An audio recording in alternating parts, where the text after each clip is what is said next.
درود بر شما بینندگان عزیز.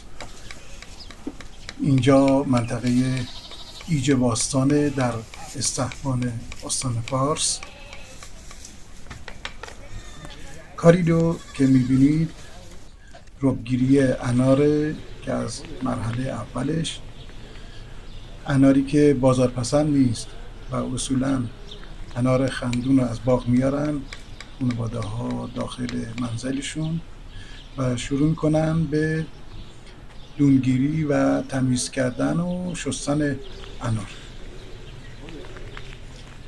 انارا بعد اینکه شستشو شد برش میزنند و اینجا دون میکنن.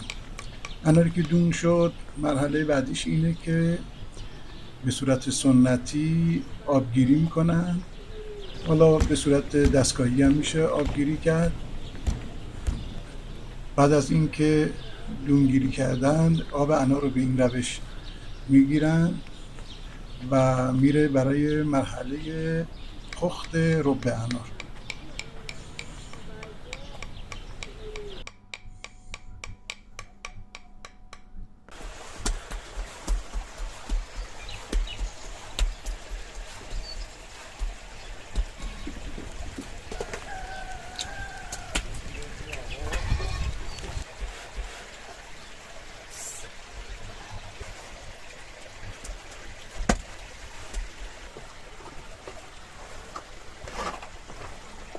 این تقریبا مرحله آخر ربگیریه.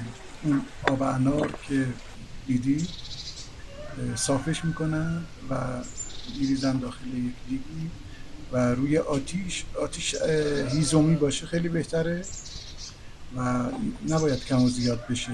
آتیش باید به صورت یک نواخت باشه و حواستون باید به این آتیش و هیزم باشه و مرحله به مرحله هم میزنن آب انار رو. اضافه ها و کفای روی آب انار رو جدا میکنن که کیفیت رو بیشتر بشه. حدود 6-7 ساعت باید بجوشه بسته به اینکه چند لیتر آب انار گرفتیم داره. میره برای رب انار.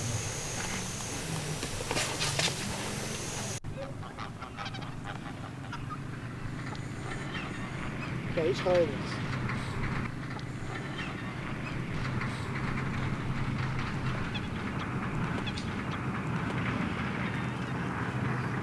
البته اینجا ما دو نوع رب تهیه کردیم، یکی رب معمولی ساده و این یکی